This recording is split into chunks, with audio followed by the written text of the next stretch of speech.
रहमतुल्लाह।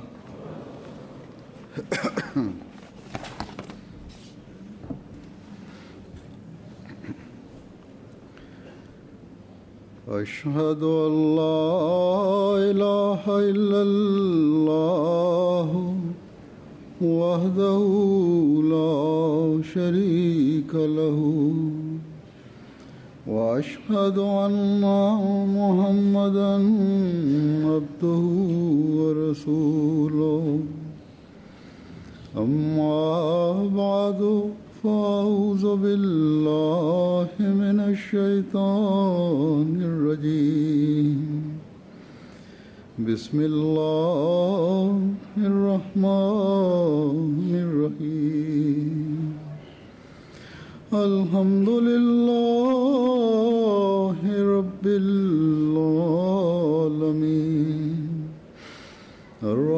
الرحمن الرحيم مالك يوم الدين إياك نعبد وإياك نستعين اهدنا الصراط المستقيم صراط الذين أنعمت عليهم غير المغضوب عليهم ولا الضالين.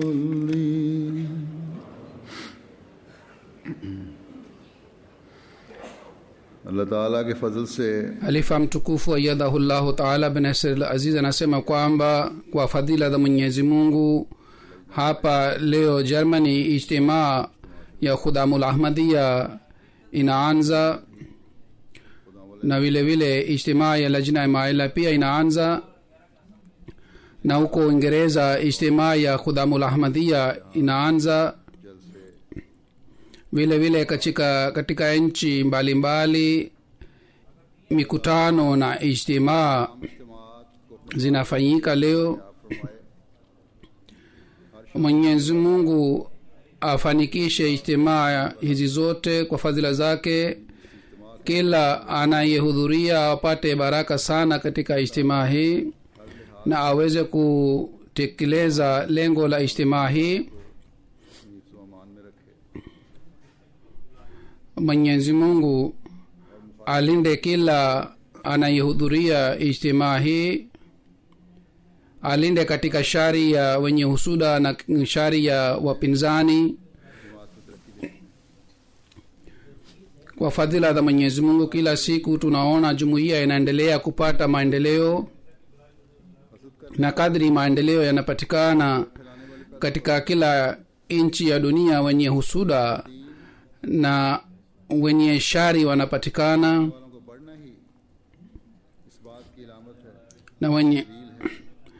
na kuongezeka kwao hawa watu wenye shari na wenye husuda ni dalili kwamba kwa fadhila za Mwenyezi Mungu jumuiya inaendelea kupata mafanikio na maendeleo duniani. Basi hawa wapinzani na hila za maadui ni dalili ya kupata maendeleo na mafanikio ya jumuiya, na maaminio anahatakiwi awe na wasiwasi.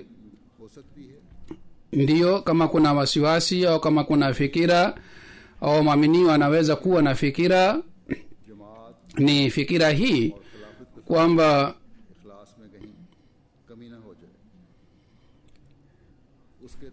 isije imani yake ipungue, isije ucha Mungu wake usipungue. Mpaka Sinam alayhi salatu wasalam amesema ikiwa mtu amesimama baada ya kupata wema na ucha Mungu, hii pia ni hatari kwa ajili yake, na kwa sababu mtu akisimama anaanza kuanguka chini. basi kina baba wetu na kina mama wetu, watoto wetu na wakubwa wetu, vijana wetu na wazee wetu जो उन्हें तकवा में आगे बढ़ने से रोक रहा है, wanatakiwa नेकियों में आगे बढ़ने से रोक रहा है। waangalie mdui ambaye anawazuia kupata maendeleo katika uchamungu na kupiga hatua mbele katika wema. Sayyidina alayhi salatu wasallam anasema kwamba nasihi jumuiya kwamba nyinyi msijali upinzani wa maadui, bali mupate maendeleo katika wema na uchamungu, ndipo Mwenyezi Mungu atakuwa pamoja nanyi.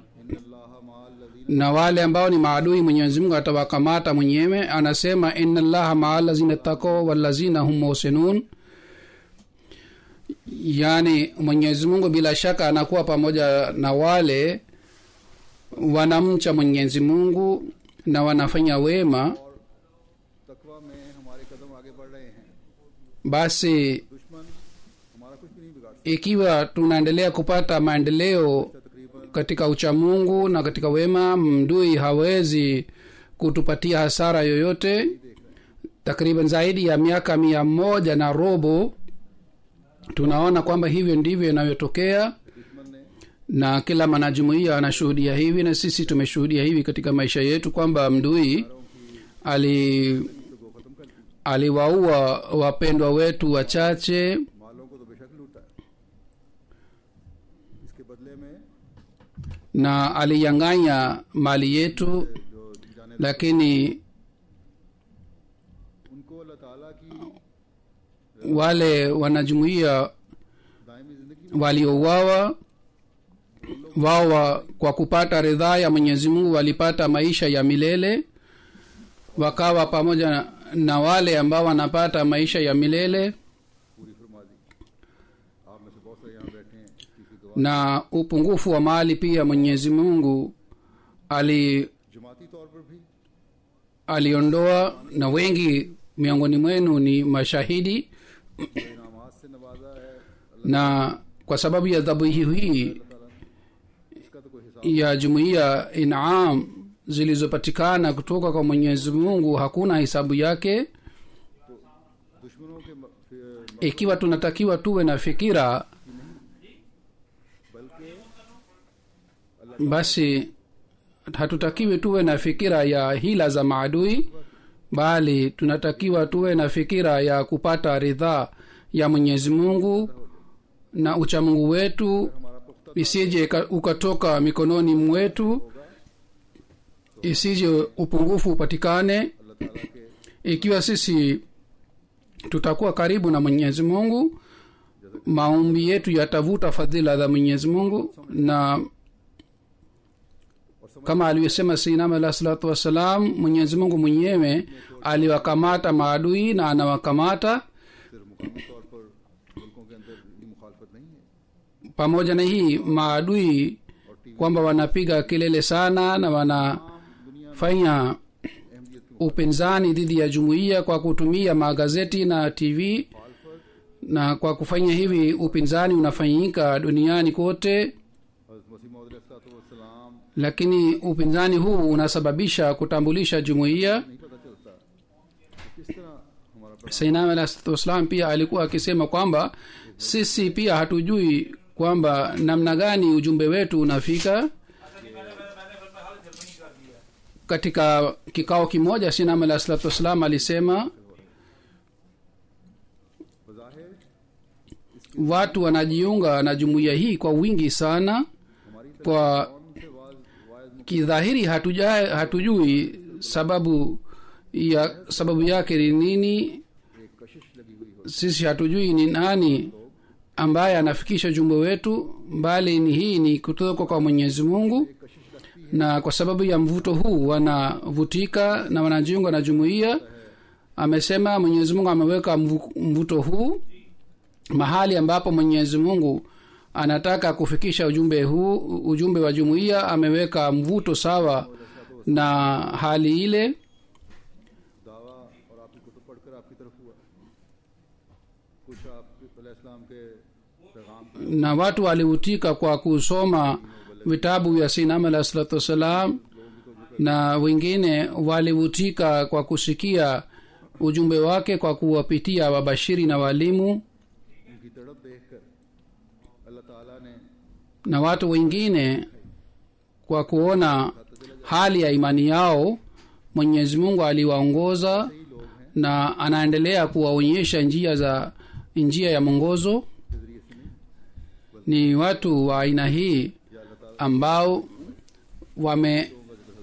wamejiunga jumuiya कि अल्लाह ताला इनकी हिदायत wamejiunga jumuiya kwa kupata ujumbe और एक mwenyezi mungu anafanya mpango wa mwongozo wao उस जमाने में खिंचे चले आ रहे थे na wao wanavutika kwake na walivutika wakati wa sinam alah salatu wassalam और आज भी खिंचे चले आ रहे हैं जबकि आप wakati sinam alah salatu wassalam alipokuwa hai na leo pia watu wanavutika wakati ujumbe wake unafika duniani और ये भी na wale wenye tabia nzuri wanafanya maombi wao pia wanavutika ये कशिश अल्लाह ताला na hii pia ni dalili ya ukweli wa sinam alah salatu wassalam आज भी mvuto huu mwenyezi mungu ameweka mpaka leo कि लोगों की तवज्जो हज़रत मसीह मौला अलैहिस्सलाम hata leo pia mwenyezi mungu anafanya mipango मुखालफतों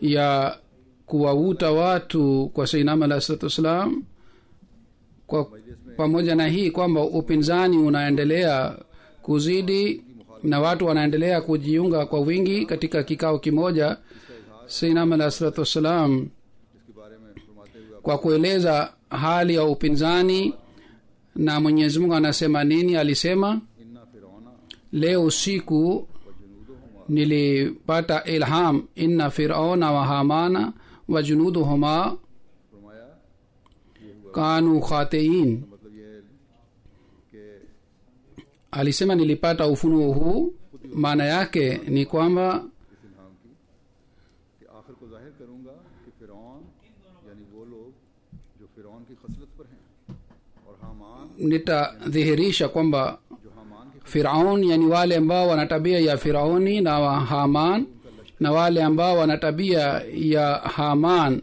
na wenzao ambao ni kundi lao hao wote ni wenye makosa kwa kueleza tafsiri yake sinam alah salatu wassalam alieleza hivi pale katika kikao kile kwamba firaun na wenzake walikuwa na yakini hii kwamba wana wa israeli wataangamia तो ऐसा ख्याल करने में na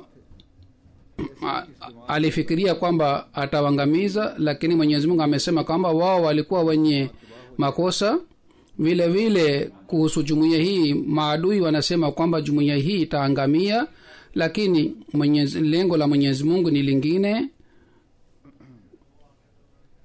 बस दुनिया वाले चाहे वो हुकूमतें हों या तंजीमें basi watu wa dunia wawe katika serikali अमान आए au idara mbalimbali hawawezi kuangamiza jumuiya walikuja mafiraoni wa haman wakubwa na wote walikufa bila kupata mafanikio आग में walikuja wenye husuda sana na wao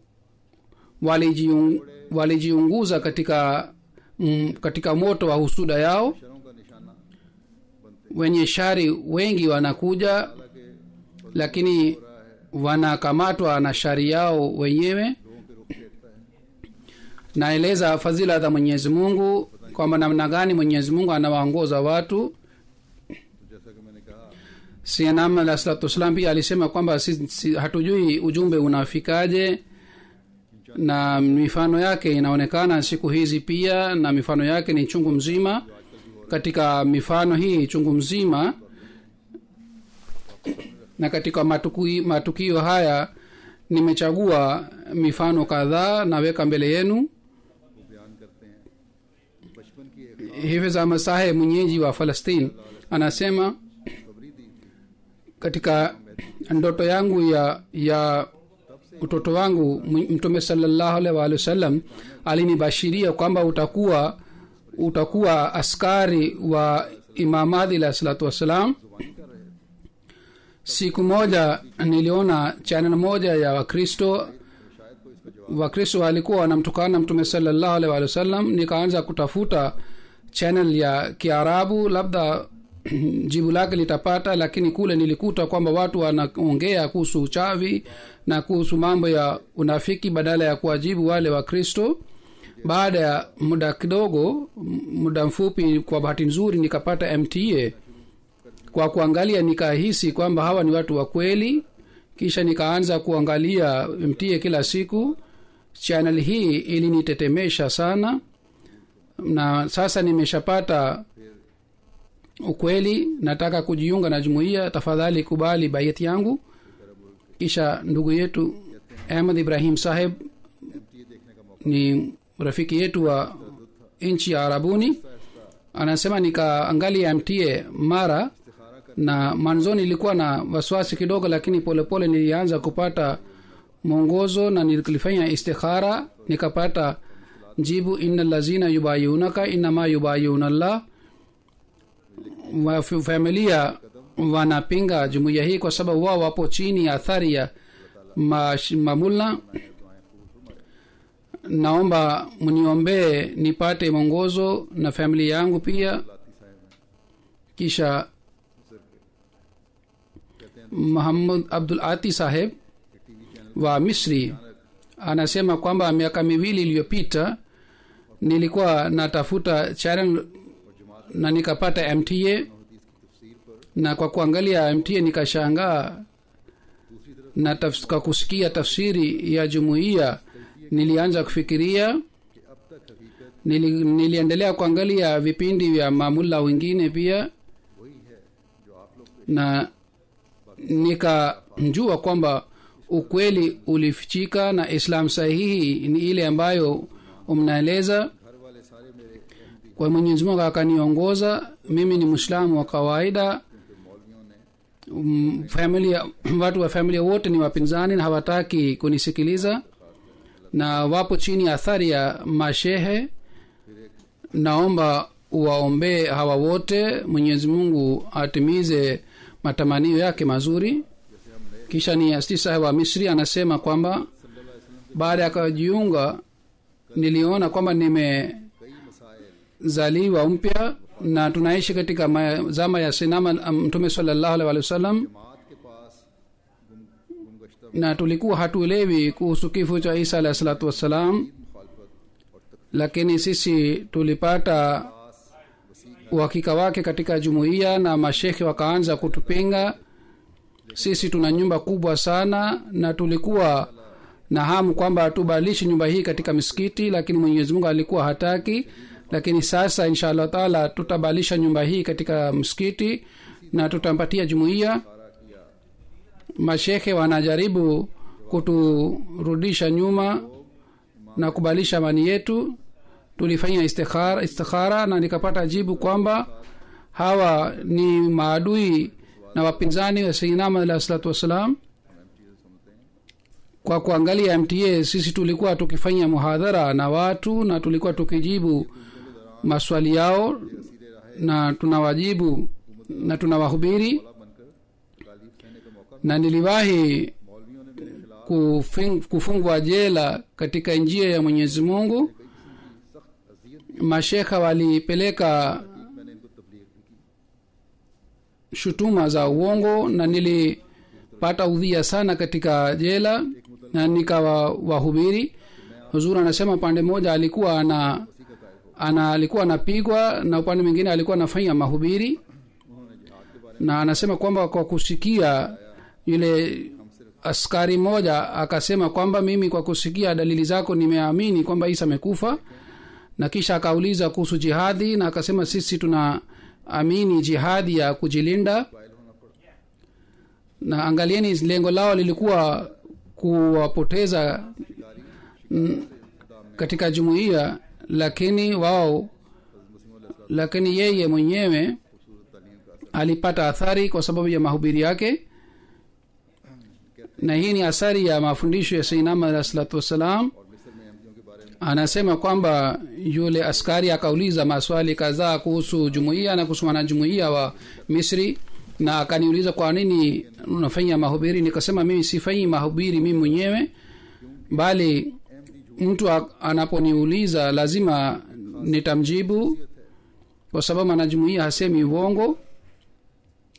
Hii ni sifa maalum ya wanajumuiya na ni dalili ya Ahmadiyya. Uongo unasemwa duniani. Katika hutuba ya Ijumaa iliyopita nilieleza vizuri. Sisi tunatakiwa tukumbuke kwamba tulinde sifa yetu hii na tusiache sifa yetu. Wanajumuiya wapya wanaweka kipimo hiki ya imani yao kwamba hawatasema uongo katika maisha yao, kwa sababu baada ya kujiunga na Sayyidina Ahmad alayhi salatu wassalam, mabadiliko yanayotakiwa yapatikane yanaweza kupatikana wakati mtu anaposema kweli katika mambo yake yote. Basi hii ni sifa na dalili na mwanajumuiya anatakiwa alinde, kwamba mwanajumuiya hasemi uongo. Anasema yeye akasema, yani watu wa polisi wakasema, ukiendelea kufanya mahubiri sisi tutakuadhibu kwa shutuma za kwamba una bom. Akasema kwamba mimi sina wasiwasi, na wakamwambia mke wangu kwamba umedanganywa na mume wako, amekudanganya, umejiunga na jumuiya. Lakini mke wangu alikuwa ameimarika sana katika jumuiya, akasema kwamba mimi nilitangulia kujiunga jumuiya. Kwa hiyo mabadiliko yaliyopatikana katika imani yangu baada ya kujiunga na jumuiya hii ni aina yake. Usama Saheb Aljazair anasema kwamba miaka miwili kabla nilikuwa sijui kuhusu jumuiya. Mtoto wangu akaniambia kuhusu MTA, lakini nikadharau. Baadaye nilipata matatizo nyumbani kwangu, ndipo nikaanza kufikiria kuhusu maisha ya manabii. Nikaangalia MTA na nikaona kwamba ni haki. Mafundisho yenu na tafsiri yenu ilileta athari sana moyoni mwangu, na nikasoma tafsiri kabir pia, na nikaanza kufanya mahubiri na nikapata upinzani. Niliposoma kuhusu maisha ya manabii nikakuta upinzani ulipatikana wakati wao pia. Anasema tafadhali kubali bayati yangu, nitajaribu kutimiza masharti yote ya bayat. Kisha ni Tayyib Saheb wa Morocco anasema kwamba, kwa kueleza historia yake, anasema ikiwa isingekuwa TV channel Hayati wa Kristo nisingejiunga na jumuiya.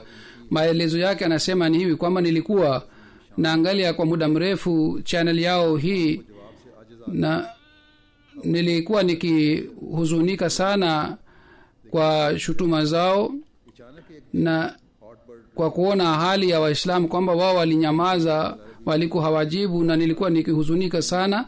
Siku moja nilikuwa natafuta channel mbalimbali, nikapata MTA. Huzur anasema huyu anaishi katika nchi ya Spain, na yeye anasema kwamba mimi siangalia channel ya Hotbird, lakini kwa bahati nzuri nikapata MTA na muhadhara ulikuwa unaendelea dhidi ya Wakristo, na nikafurahi sana kwamba nimeshapata lengo langu. Baada ya kuangalia muda mfupi nikapata utulivu. Sasa natuma barua yangu ya bayat. Mimi sasa sitaamini historia ya majini na nini ya hawa mashehe na tafsiri zao, sitakubali. Sasa na kia tafsiri zao, ilhali kabla ya kujiunga na jumuiya nilikuwa nikisifu sana mashehe hawa. Kisha Sheikh Abdullah Saheb anasema kwamba naangalia vipindi vyenu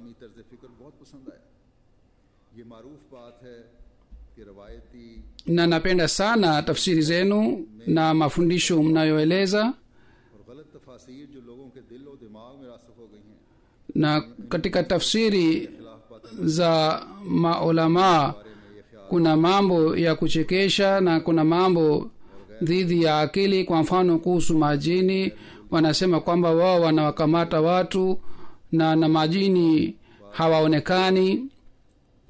Nilikuwa nikikataa fikira hii, lakini Huzur anasema kwamba Ahmadiyya ambao hawajui vizuri mafundisho ya jumuiya, hususan kina mama, wao pia wanakuwa na imani ya hii, ingawa wanakuwa wachache ambao si wasomi, ni majahili. Nimesikia kwamba hapa pia wapo. Hao wote wanatakiwa wakumbuke kwamba kila mwenye akili anakataa kwamba jini si kitu chochote.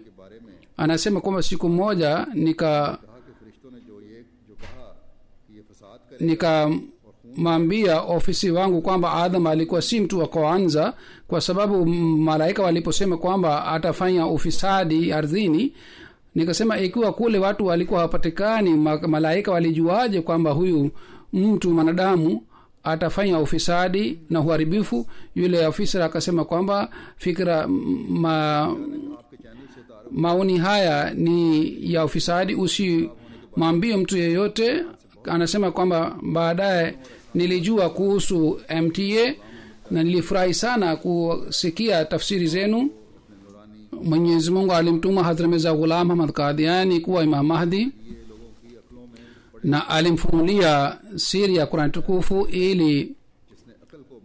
ili wasiwasi na shaka za watu ziondolewe.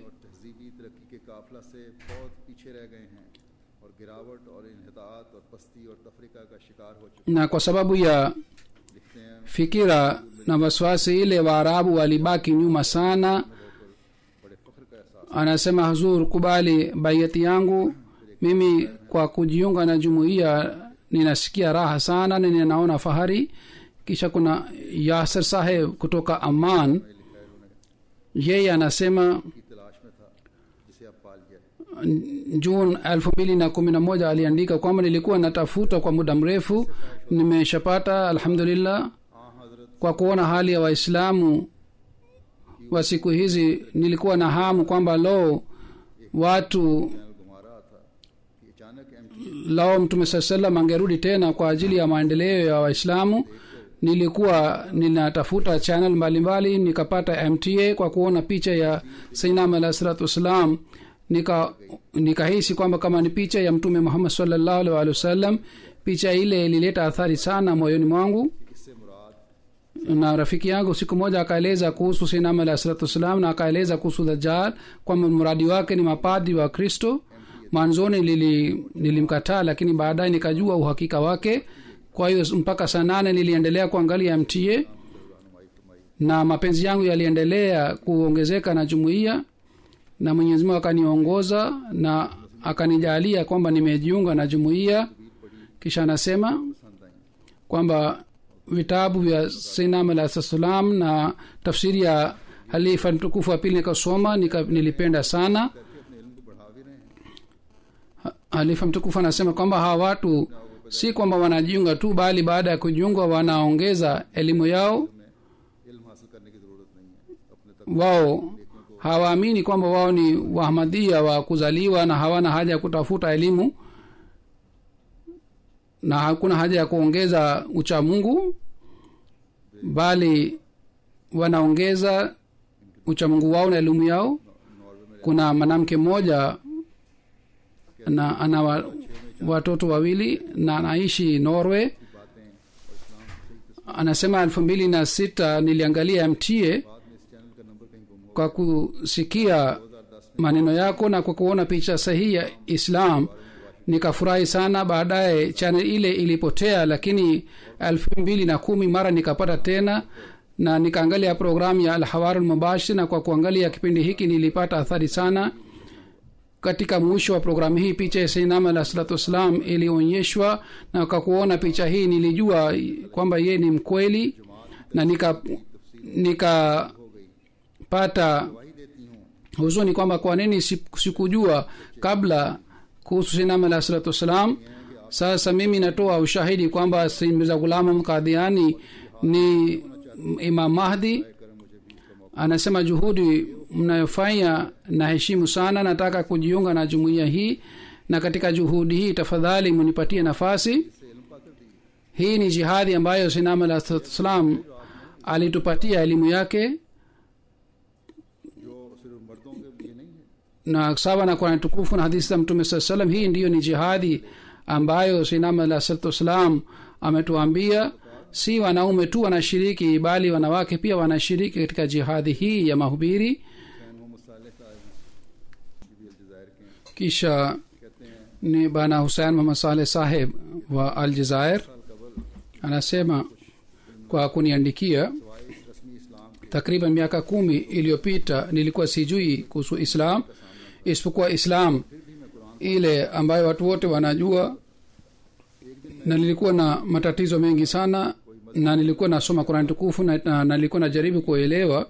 Siku moja nilikuwa natafuta channel ya dini na nikapata MTA, na kule Al-Hawarul Mubashir ilikuwa inaendelea. Kwa kuangalia mada yake na elimu ya kule nilipata athari sana, na hususan nilipata athari sana kwa sababu ya elimu ya mashehe waliokuwepo pale.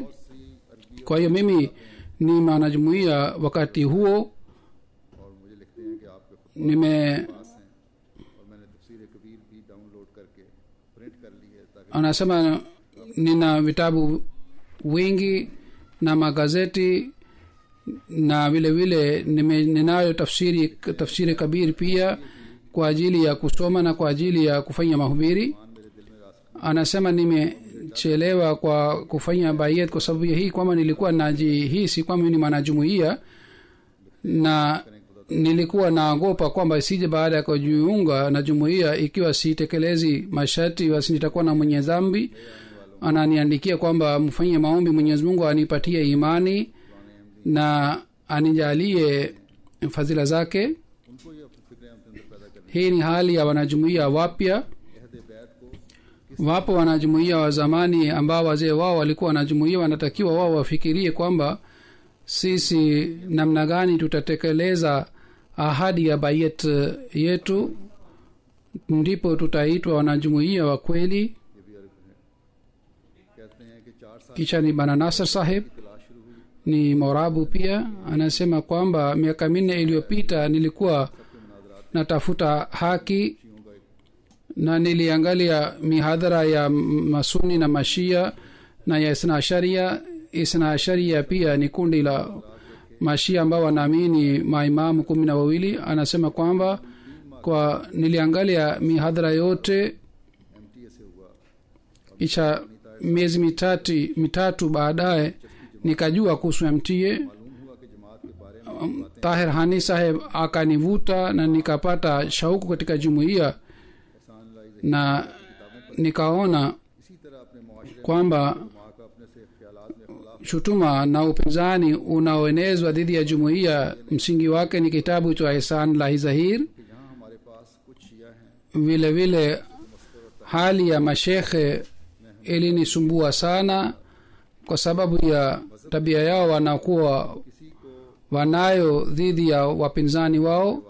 Mashia wanaishi hapa na nilikuwa nikisema kwamba hatutakiwi tuwashutumu watu kwa sababu ya dini yao, na nilikuwa nikisema kwamba ikiwa mimi ni mkweli ninatakiwa nifanye maombi kwa ajili ya wengine badala ya kuwafedhehesha na badala ya kuwaonyesha kibri, kwa sababu hii ni suna ya manabii. Vile vile sioni kwamba selfie pia si sawa. बाद मुझे क्या करना होगा मेरी मदद और रहनुमाई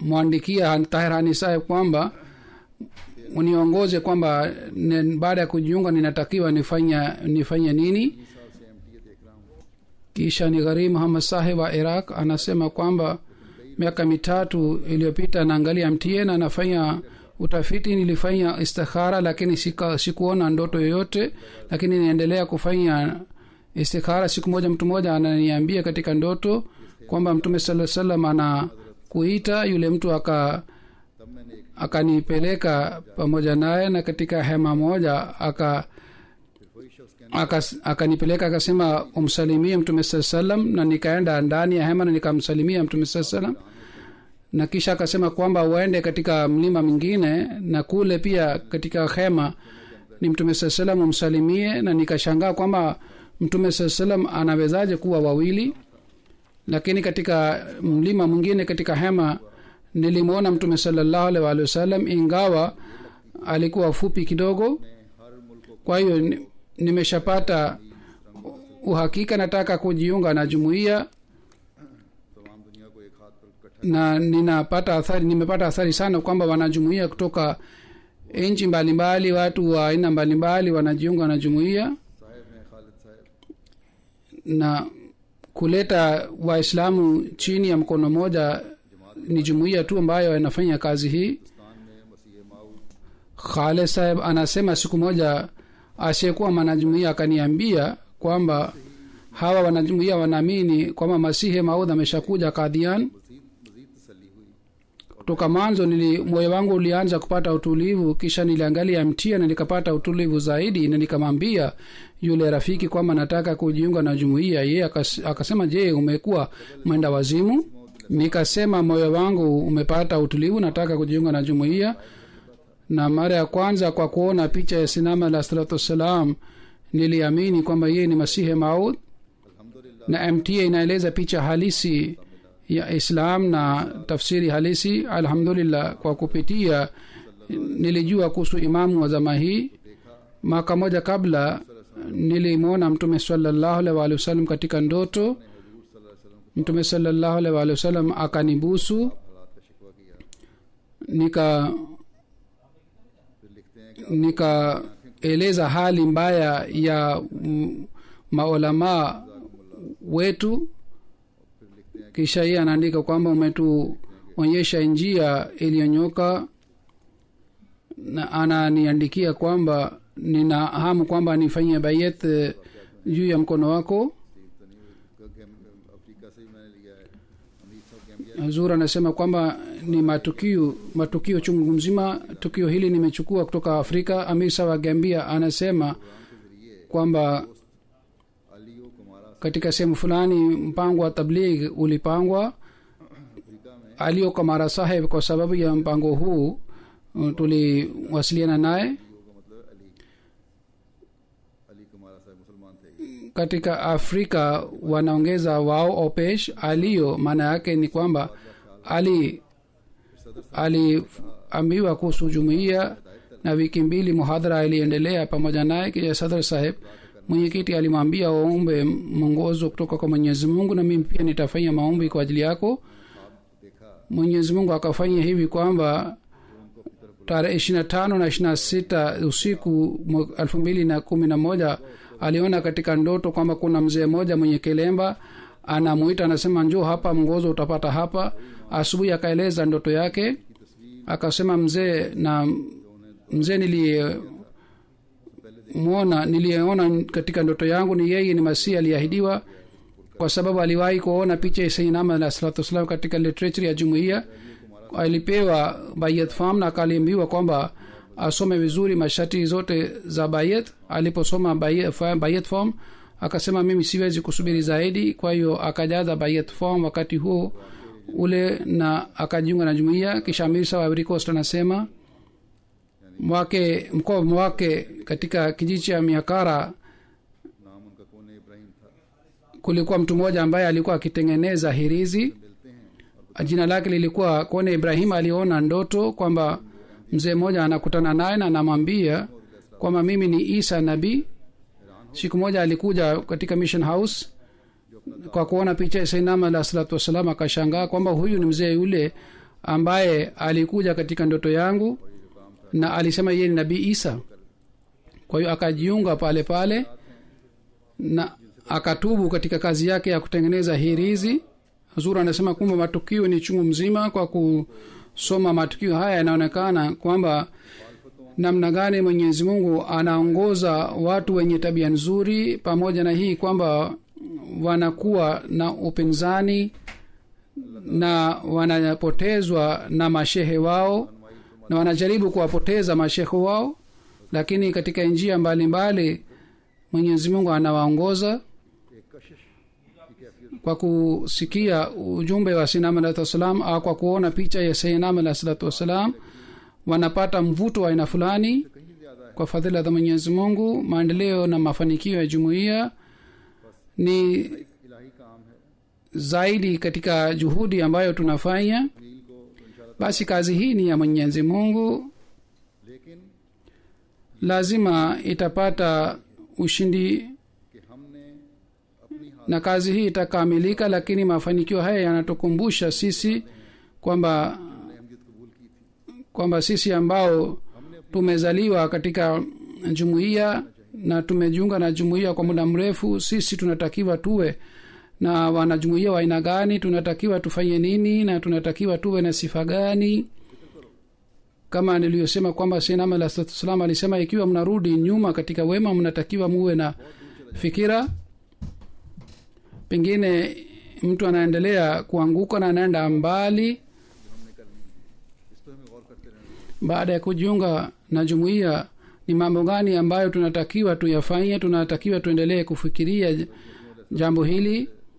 कि ज़ुबान मुबारक से निकले हुए मुबारक अल्फाज में मैं बयान करता हूँ।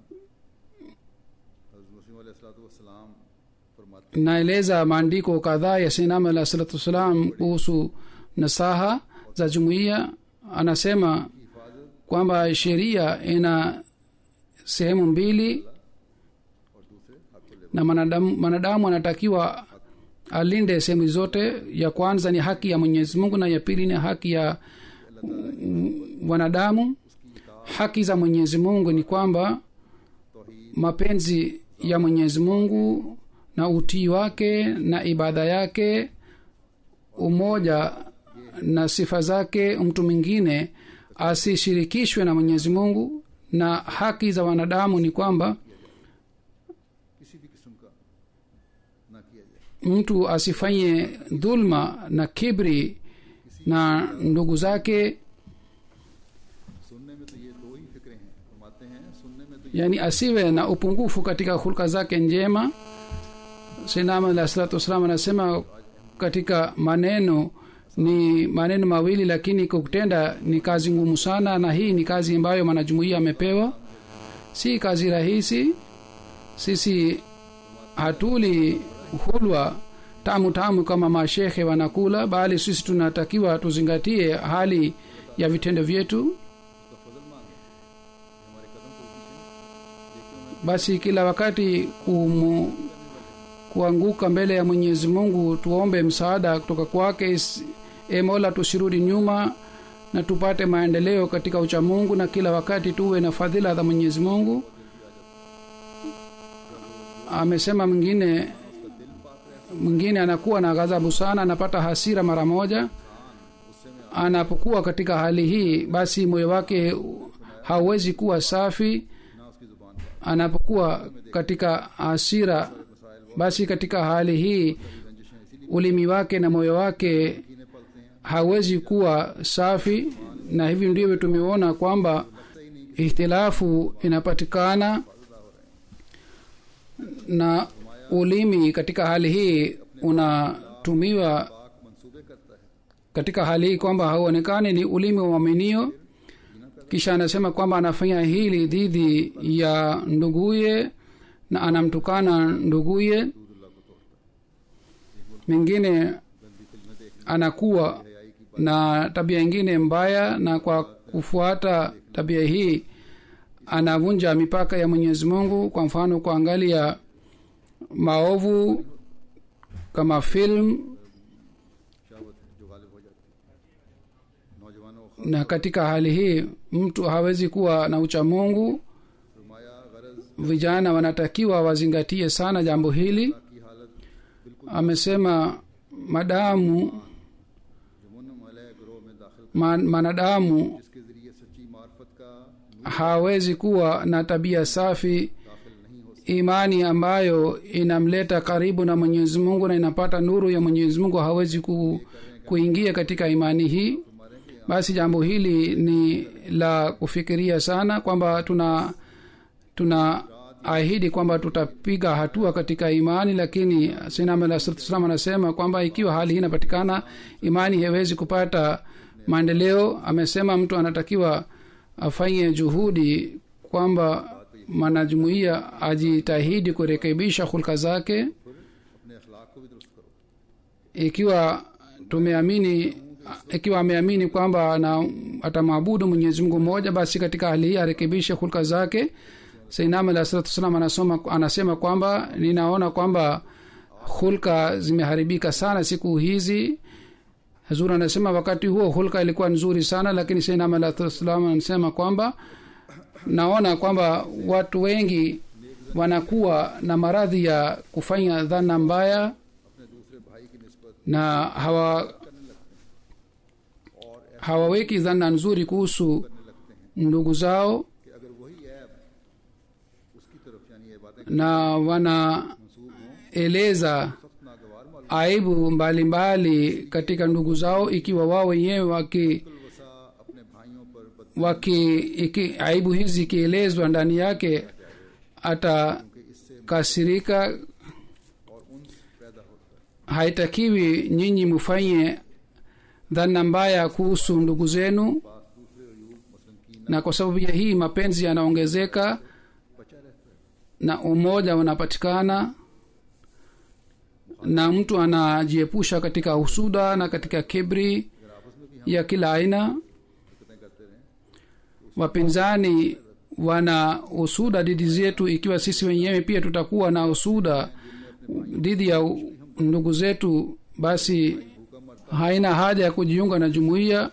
Anasema naona kwamba wapo wengi ambao hawajali kuhusu ndugu zao, hawana huruma. Ikiwa ndugu mmoja anakufa kwa sababu ya njaa, mwingine hajali, au yeye ana matatizo ya aina nyingine, hawafanyi kwamba watumie mali yao juu yao. Katika hadithi tumeambiwa kwamba tuangalie majirani zetu. Hata imeelezwa kwamba ikiwa tunapika nyama tuongeze mchuzi kwa ajili ya kuwapatia majirani, na watu wanashiba wenyewe lakini hawajali kuhusu ndugu zao. Na ndugu zenu pia ni majirani yenu, hata kama wao wanaishi mbali kilomita 100. Sisi tutakapojirekebisha hali zetu, bila shaka tutatimiza haki ya bayat na haki ya kujiunga na jumuiya ya Sayyidina Alayhi Wasallam. Mwenyezi Mungu ajalie kwamba watu wanajumuiya wapya pia waendelee kurekebisha hali zao, na wanajumuiya wa zamani pia na wanajumuiya wavivu pia ambao wamesahau majukumu yao, wao pia watimize haki ya bayat yao, tuweze kutimiza bayat ya Sayyidina Alayhi Wasallam. Kwa kueleza lengo la kuumbwa kwetu na kwa kueleza upinzani ya wapinzani, Sayyidina Alayhi Wasallam anasema lengo la kuja kwangu ni mbili kwa ajili ya Waislamu. Ni hii kwamba wao wafuate uchamungu halisi, wawe Waislamu wa kweli ambao Mwenyezi Mungu anataka kwao. Na kwa ajili ya Wakristo ni kwamba msalaba wao uvunjwe, wa dunia isahau kuhusu Mungu wao, wa watu waanze kufanya ibada ya Mungu mmoja. Kwa kuona malengo haya mawili, watu wananipinga. Kwa nini?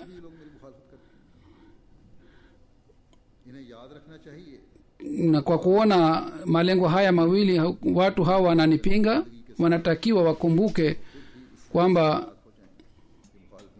ikiwa nina unafiki, yani wapinzani wakumbuke kwamba ikiwa ninayo unafiki ndani yangu, kazi ambayo ninafanya ni kwa ajili ya dunia hii, basi kwa sababu ya sumu hii mtu anakufa mwenyewe.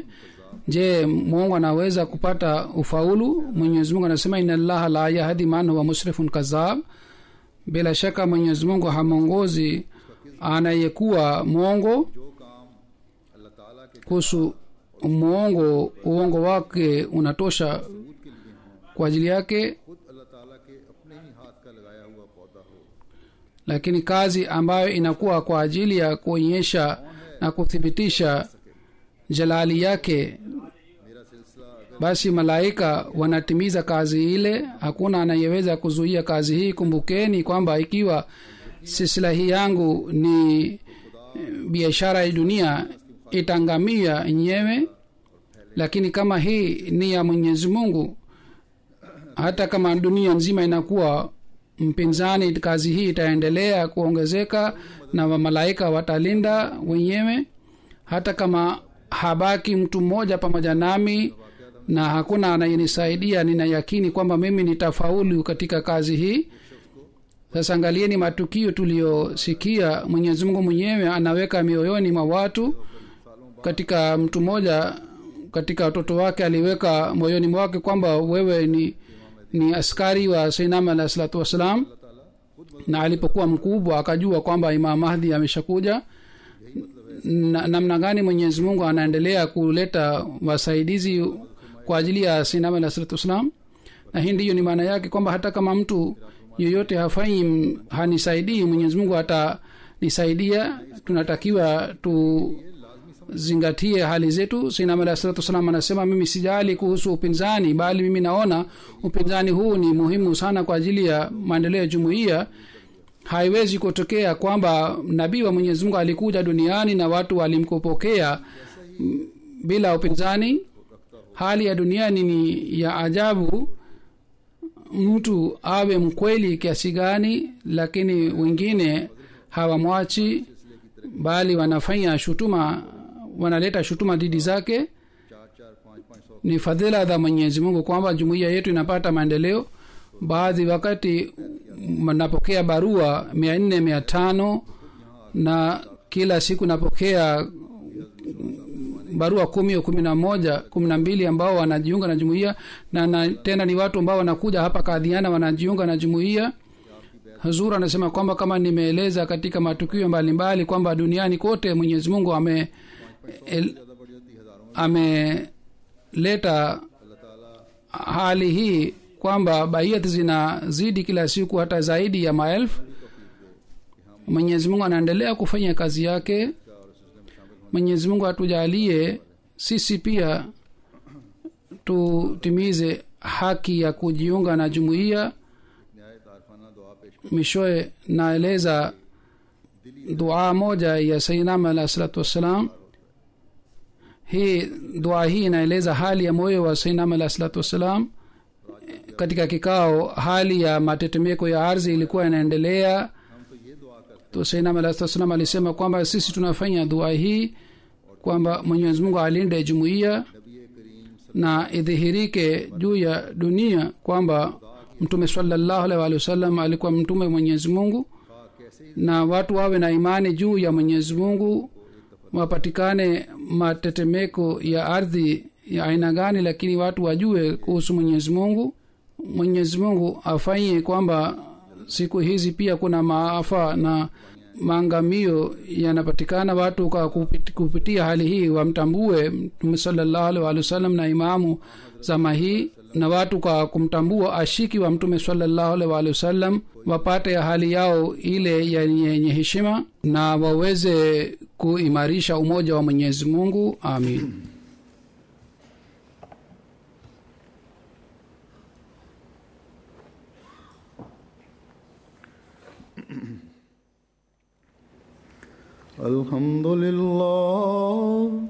الحمد لله نحمده ونستعينه ونستغفره ونؤمن به ونتوكل عليه ونعوذ بالله من شرور أنفسنا ومن سيئات أعمالنا من يهده الله فلا مضل له ومن يضلل فلا هادي له ونشهد أن لا إله إلا الله ونشهد أن محمدا عبده ورسوله عباد الله رحمكم الله إن الله يأمر